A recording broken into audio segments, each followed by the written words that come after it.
Hello students, आज इस video lecture में हम थोड़े जो नॉन स्टैंडर्ड इंग्लिश के जो शॉर्ट फॉर्म्स है, जो हम मैक्सिमम स्पोकन इंग्लिश में अभी की जो लेटेस्ट जनरेशन है, डिजिटल जनरेशन, इंटरनेट जनरेशन जो यूज़ में ले रही है, उसके बारे में हम देखेंगे। तो मैं पहले ही बोल देना चाहूँगा कि इसे आप रिटर्न फॉर्म में मतलब राइटिंग में मत यूज़ करना। ये खाली बोलने के लिए और समझने के लिए जानना ज़रूरी है। अभी जो नए नए गाने आ रहे हैं, फिर जो इंग्लिश मूवी के सबटाइटल आ रहे हैं, तो उसमें जो फटाफट डायलॉग्स होते हैं, कॉन्वर्सेशन होता है, तो उसमें ऐसे शॉर्ट फॉर्म्स यूज़ किए जाते हैं। तो लेकिन ये बहुत मज़ेदार है, जानना भी ज़रूरी है, क्योंकि we need to update as per the latest world. Okay, तो देखते हैं पहले एंट एक कॉन्ट्रैक्शन है, शॉर्ट फॉर्म किसका, तो देखते हैं is not, am not, are not, has not, have not. और कुछ डायलेक्ट ऐसे है तो उसमें डज नॉट, डू नॉट में भी यूज़ किया जाता है, लेकिन वो कम देखने को सुनने को मिलेगी आपको। चलो देखते हैं एग्जाम्पल, तो ज़्यादा क्लियर हो जाएगा। यू एंट माई ब्रदर, उसका मतलब है you are not my brother. देखो मैंने लिखा है you are not my brother. तो एंट का मतलब आप is not, am not, are not, has not, have not निकाल सकते हो। ये क्वेश्चन टैग में भी यूज़ करते हैं कितने लोग। अब ये देखो एंट नो बॉडी, तो मैं एक गाना सुन रहा था ना, तो अब मुझे याद आया कि इसका मतलब क्या है। तो दोस्ताना मूवी है बॉलीवुड में, प्रियंका चोपड़ा, जॉन अब्राहम वो लोगों का, तो उसमें एक गाना है, देख लक लक परदेसी girl, ain't nobody like my देसी गर्ल। तो एंट नो बॉडी उसका मतलब हम देखते हैं देर इज नो बॉडी, और दूसरा है इज नॉट एनी बॉडी। तो ये दो मतलब आप याद रखना, देर इज नो बॉडी या तो इज नॉट एनी बॉडी। अब ये देखो एंट नो बॉडी, अभी हमने बात किया एंट, तो वो खुद नेगेटिव है, और पीछे नो बॉडी तो वो भी नेगेटिव आ रहा है, मतलब इसे हम डबल नेगेटिव बोल सकते हैं, इसे नॉन स्टैंडर्ड इंग्लिश बोल सकते हैं। तो ऐसा लिखना चाहिए नहीं, लेकिन गानों में, लिरिक्स में, सबटाइटल में ये सब आपको सुनने को और देखने को मिलेगा। तो एंट नो बॉडी का मतलब क्या है, देयर इज नो बॉडी। तो वो ऐसा कहना चाहते हैं, जॉन अब्राहम ऐसा कहना चाहता है, दूसरा अक्षय कुमार, कि हमने बहुत सारी देखी लख लख परदेसी गर्ल, बहुत लड़कियां देखी, लेकिन हमारी देसी गर्ल के जैसी कोई नहीं है। There is nobody like my देसी गर्ल, मतलब प्रियंका चोपड़ा के जैसी कोई नहीं है। ओके, देखो डबल नेगेटिव का एक और एग्जांपल है, what can't you not meet him.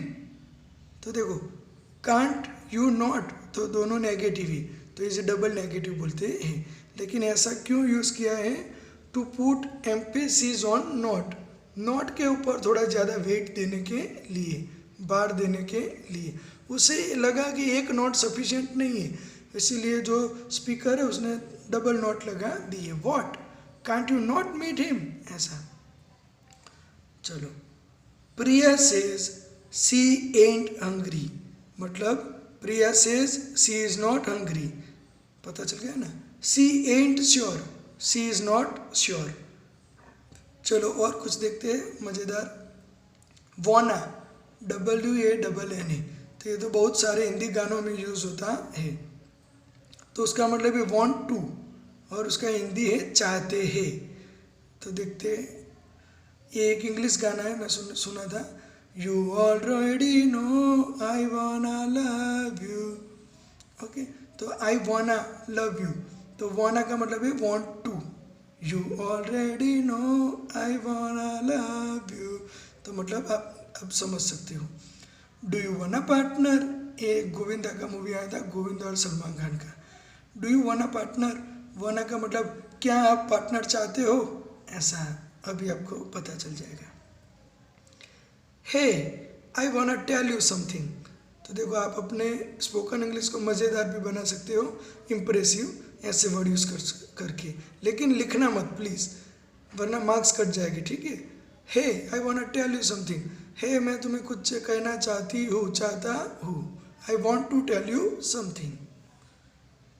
चलो अभी दूसरा है गोना, GONN गोना, उसका मतलब है गोइंग टू। मैं जा रहा हूँ, मैं जा रही हूँ। तो देखते हैं, आई एम गोना किल यू, मैं तुम्हें मारने जा रही हूँ, मैं तुम्हें मारने जा रहा हूँ, मैं तुम्हें मार डालूंगा, ऐसा मतलब सिंपली निकलता है। I am gonna kill you. I am gonna propose to her, देखो I am gonna propose to her, मैं उसे प्रपोज करने जा रहा हूँ। चलो अभी गोटा, GOTTA, उसका मतलब है got to. I have got a go, मतलब I have got to go, ऐसा समझना है, I have got to go. उसके बाद है लेमी, ये तो बहुत सारे लोग यूज़ करते हैं, लेमी, उसका मतलब है लेट मी। तो लेट मी गो मतलब लेट मी गो। उसके बाद है outta, out of, get out here, मतलब गेट आउट ऑफ हियर। ये खाली दिमाग में रखने एक एक एग्जाम्पल, तो आप बाद में इसका मतलब समझ सकते हो, और दूसरे जब भी ऐसे एग्जाम्पल देखो तो आपके माइंड में फिट हो जाएगी। आउटा का मतलब है आउट ऑफ। उसके बाद है हफ्ता, उसका मतलब है हैज़ टू और हैव टू, दोनों में से कोई भी आप समझ सकते हो, हैज़ टू हैव टू, जो प्रोनाउन है उसके हिसाब से। आई हफ्ता डू इट, उसका मतलब है I have to do it, I have to do it, मुझे ये करना ही पड़ेगा। Dunno, DUNNO, dunno, उसका मतलब है डोंट नो या तो does not know. I dunno what to do, उसका मतलब है I don't know what to do, मुझे क्या करना है पता नहीं है। तो ये मज़ेदार शब्द है, सब मज़ा आएगा आपको। उसके बाद एक काइंडा, उसका मतलब है kind of. I don't like this kinda joke, मुझे इस तरीके के जोक पसंद नहीं है। ये गिव मी, लेट मी आया था, लेट मी तो लेट मी, गिव मी तो give me, give me your number, मुझे तुम्हारा नंबर दो, उसका मतलब है give me your number, give me. ये चैटी लैंग्वेज में भी आप यूज़ कर सकते हो, ये व्हाट्सएप मैसेंजर में आप चैट करते हो ना, तो इसमें भी आप ये सब यूज़ कर सकते हो। ओके, तो ये बहुत ही मज़ेदार था, इसमें कोई टेंशन लेने वाली बात नहीं है, कोई ग्रामर नहीं है, forget about the grammar right now. तो ये सब स्पोकन इंग्लिश का पार्ट है, आपका डेली इंग्लिश, रूटीन इंग्लिश में आप बोल सकते हो ये सब चीज़ें, लेकिन ध्यान रखना प्लीज़ उसे राइटिंग स्किल में मतलब रिटर्न में यूज़ मत करना, बिकॉज ये सब स्लैंग या तो इनफॉर्मल वर्ड्स हम बोल सकते हैं, जो स्टैंडर्ड इंग्लिश और फॉर्मल इंग्लिश में यूज़ नहीं करने हैं। ओके, एंट नोबडी, वाना, गोना, गोटा, लेमी, आउटा, हफ्ता, डूनो, काइंडा, गिव मी। ओके, इस वीडियो को एक बार देख लेना तो आप भी ऐसे बोल सकते हो।